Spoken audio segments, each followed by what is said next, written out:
Hi mga kababayan, isang magandang araw po sa ating lahat. Kumusta na po and welcome back sa ating channel. Ngayon guys, sa video na ito, mag-update lang po ako ng saglit po sa live weight po dito sa amin sa buwan po ng November 2023.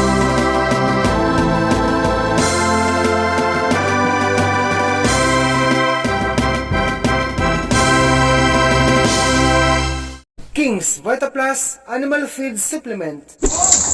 Marami po akong mga viewers dyan na nagtatanong, Kuya Dodong, magkano na po ang live weight ngayon dyan sa inyo?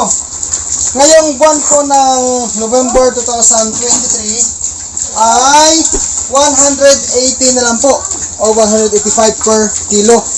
Pero nung nung pagbinta ko sa mga baboy ko na second parity, it was October 15, no?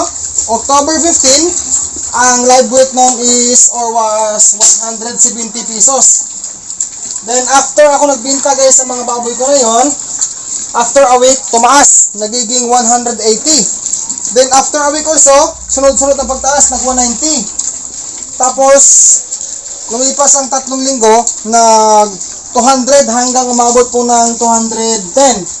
No, 210. Pero ngayon guys, ang pinaka-latest po na update ngayon ay bumaba po ulit sa 180. Yan po guys ang pinaka-latest na update ngayon sa amin. Dito po sa province of Antique.